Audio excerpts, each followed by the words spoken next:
Olá pessoal, sejam muito bem-vindos a mais um vídeo.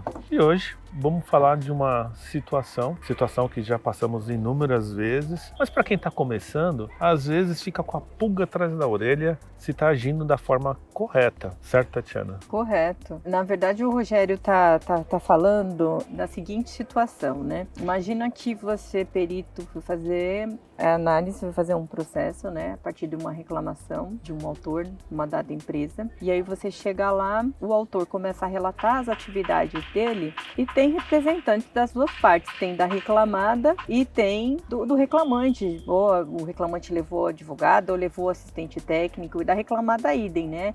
Tem um supervisor lá da área e tem também uma assistente técnica da empresa. Porém, esse supervisor é novo, então ele não conhece as atividades desse autor ou autora, e essa assistente idem. Então, ninguém tem como confirmar se as atividades que a autora está relatando equivalem ao que foi feito ou não na época. Na verdade, a reclamada sempre tenta falar que não, a situação não é exatamente como ela está falando, mas não tem provas, porque nem conheceu as atividades dela e nem conheceu propriamente dito o autor ou autora e assistente idem. Então, fica difícil uma defesa dessa por parte da reclamada, e ao perito cabe filtrar as informações em cima do que o autor ou autora está fazendo, né? A partir dos parâmetros ali que estão sendo levantados na diligência pericial, e determinar e fazer a conclusão dos determinados itens que estão ali dentro do processo.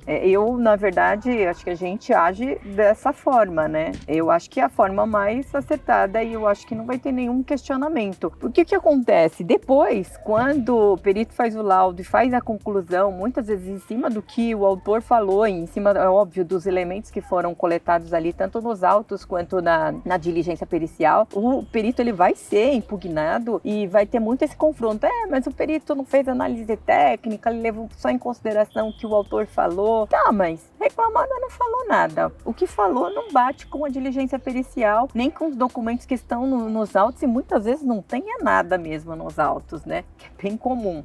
Então, você só vai repetir o que já foi falado e não vai ter nenhum questionamento por parte do juízo com relação a alguma intenção de parcialidade do perito. Isso não é parcialidade, isso é realidade, eu diria. Para ficar mais fácil, vamos exemplificar, né?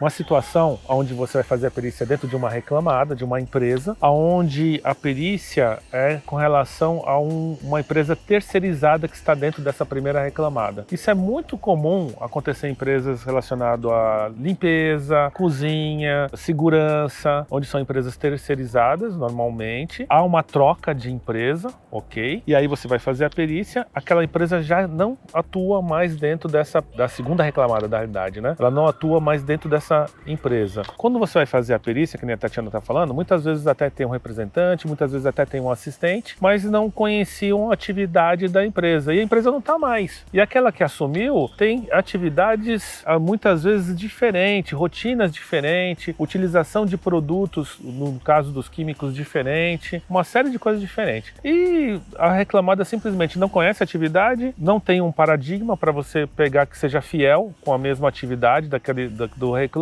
Então você vai ter que se balizar muito pelo que o próprio reclamante está fazendo. É uma situação que pode ocorrer, né? Teve mudança da empresa terceirizada, aí veio uma pessoa que já era de outro contrato, não atuou naquele contrato ali, no caso a primeira reclamada. Para quem não está familiarizado, normalmente quando tem uma reclamação trabalhista, né, onde é um terceiro, se tem o terceiro e o local que ele atuava, ou seja, a primeira reclamada. Então, a fábrica, a indústria, qualquer tipo que seja o ramo, aquela primeira empresa, e a segunda, que no caso seria a empresa que ele realmente trabalhava. Na realidade é o inverso. A primeira reclamada é a empresa de limpeza, segurança, de cozinha, como eu dei o exemplo, e a segunda reclamada aonde era que ele atuava. Então é isso. Você vai fazer a sua convicção, fazendo análise em cima das perguntas, das respostas, na vistoria, ver se tudo bate conforme ela falou, né? Os locais da vistoria, onde guardava-se de repente no passado os determinados produtos que eram utilizados, entre outros. Aí, com a experiência, com o tempo, você vai conseguindo fazendo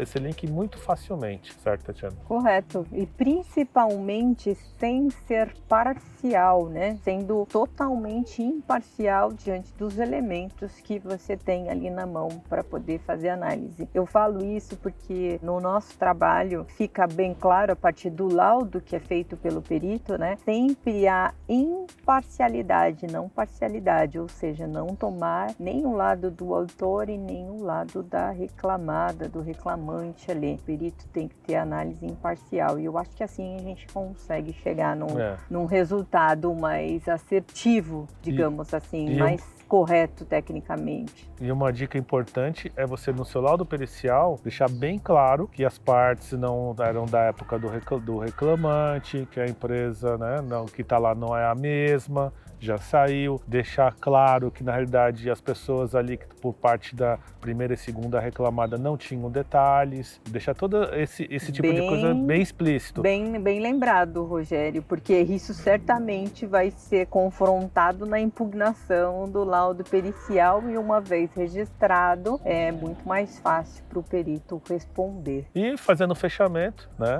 a documentação que de repente você consiga, é que o problema é que muitas vezes, é que nem a Tatiana falou, você não vai ter nada e nesse sentido aí é só dentro da diligência mesmo e toda essa investigação que você vai chegar à sua conclusão. Bom, pessoal, espero que você tenha gostado desse vídeo, então compartilha com mais amigos, dá um joinha aqui e se inscreva principalmente no canal para receber os nossos conteúdos. 2 vezes por semana, sempre nas terças e quintas, às 10 horas, nós estamos soltando um vídeo lá no canal. Então fico por aqui, até a próxima, tchau. Até o próximo vídeo, pessoal.